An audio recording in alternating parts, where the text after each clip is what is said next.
चाहे देश के मजदूर हों या फिर किसान, इनकी याद सियासी पार्टियों को अक्सर चुनाव के वक्त ही आती है और फिर शुरू हो जाता है असल भारत की नींव रखने वाले इन लोगों के लिए घोषणाओं का दौर। कोई खुद को इनका हितैषी बताता है तो किसी को इनमें माँ बाप, भाई बहन और ना जाने कौन कौन से रिश्तेदार नजर आने लगते हैं। सियासी शतरंज में हमारे मजदूर और किसान भाई सिर्फ मोहरे बनकर रह जाते हैं। ये लोग वादों के भरोसे किंग मेकर बनकर सियासी पार्टियों को सत्ता का स्वाद तो चखाते हैं, लेकिन सत्ता हाथ में आते ही न तो किसी को मजदूर याद आते हैं और न ही किसान। ये कोई आज या कल की बात नहीं है। इन लोगों ने सियासत के हर रंग को देखा है, हर बार भरोसा करके अपने प्रतिनिधि चुने, लेकिन हर बार इन्हें झूठे वादों और आश्वासनों के अलावा कुछ भी नहीं मिला है। ये लोग भी सब कुछ भुलाकर अपने काम में लग जाते थे, लेकिन लॉकडाउन में जो हाल इन लोगों का हुआ है उसकी कल्पना ना तो इन लोगों ने कभी की होगी और ना ही सत्ता में बैठे देश चला रहे लोगों ने। देश की जनता तो लॉकडाउन के दिनों में अपने घर के अंदर बैठकर ही उब गई है, लेकिन असल भारत सड़कों पर अपने घरों की ओर पैदल ही चल पड़ा है। लोग घरों में रहने को कैद समझ रहे हैं और ये लोग घर जाने के लिए लंबे लंबे डग भर रहे हैं। जो लोग विदेशों में पढ़ाई या नौकरी करते थे, वर्षों से जिन्होंने देश की शक्ल भी नहीं देखी थी, उन्हें तो मास्क पहनाकर अच्छे ढंग से हवाई जहाज से सरकार विदेशों से घर ले आई, लेकिन उन लोगों को भूल गई जो देश में रहकर देश के भविष्य की नींव को तैयार कर रहे थे।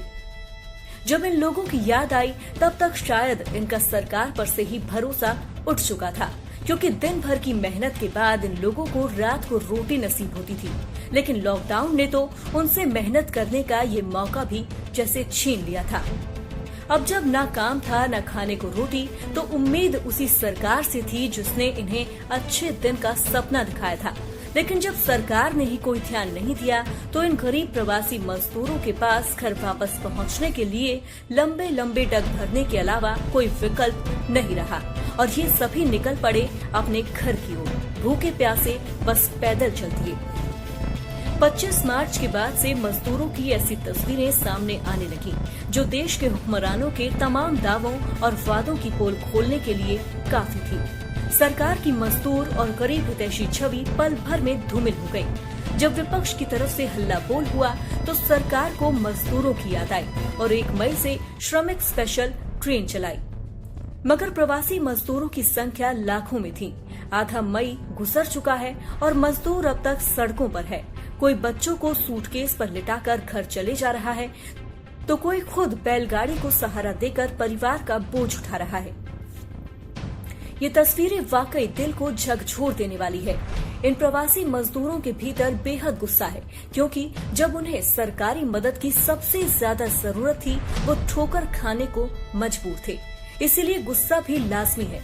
लेकिन अब इनके गुस्से से कहीं न कहीं सत्ताधारी दल भी घबराने लगा है। इसीलिए भारतीय जनता पार्टी के सीनियर लीडर्स की एक मीटिंग गुरुवार को पार्टी चीफ जेपी नड्डा के घर पर हुई। इसमें गृह मंत्री अमित शाह के अलावा कई केंद्रीय मंत्रियों ने हिस्सा लिया। बैठक में मुद्दा छाया रहा प्रवासी मजदूरों का। अब सियासी गलियारों में सवाल है कि आखिर बीजेपी अब प्रवासी मजदूरों की सुध क्यों ले रही है।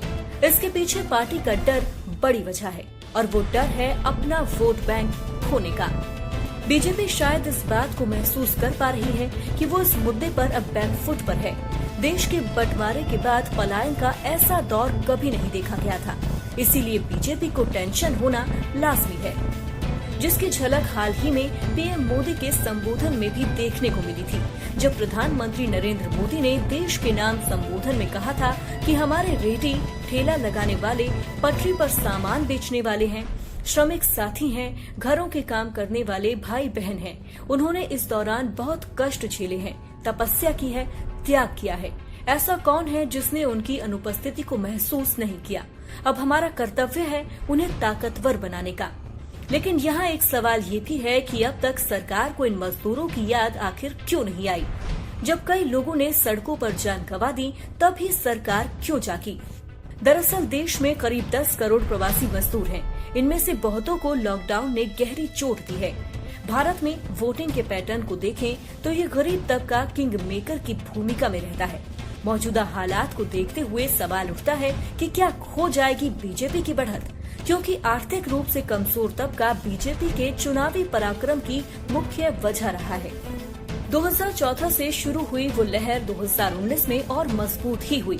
Centre for the study of developing science यानी CSDS की 2019 और 2014 के नतीजों पर रिसर्च बताती है कि गरीब तबके के वोटों में बीजेपी ने सबसे ज्यादा फायदा हासिल किया। 2014 में बीजेपी को गरीबों के बीच जहां 24% वोट मिले थे, तो 2019 में ये आंकड़ा बढ़कर 36% हो गया। प्रवासी मजदूरों के संकट से बीजेपी को सबसे बड़ा डर इसी बढ़त को खोने का है।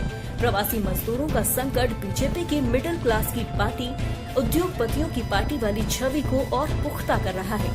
पिछले 6 साल के शासन के दौरान प्रो गरीब सरकार की जो छवि बनाई गई थी, वो अब टूट गई है।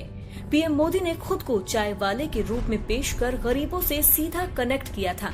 वो अपने भाषणों में बार बार अपनी गरीबी के दिनों की याद दिलाते हैं, मगर गरीबों का जो वोट बैंक तैयार हुआ था, उसमें बड़ी संख्या इन प्रवासी मजदूरों की है।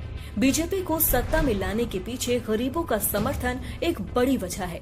सरकार ने जिस तरह से लॉकडाउन में कदम उठाए, उससे मजदूरों को कोई खास फायदा नहीं हुआ। ऐसी बातों से बीजेपी की इमेज को खासा नुकसान पहुंचा है। उसकी भरपाई आसान नहीं होगी।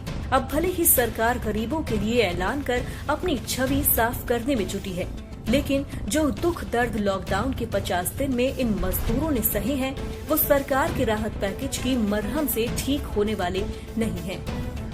वहीं विपक्ष भी सरकार को प्रवासी मजदूरों के मुद्दे पर घेरने में जुटा है। ऐसे में अब देखना है कि विपक्ष केंद्र को घेरने में कामयाब हो पाता है या मजदूरों के मुद्दे पर सरकार डैमेज कंट्रोल करने में कामयाब होती है।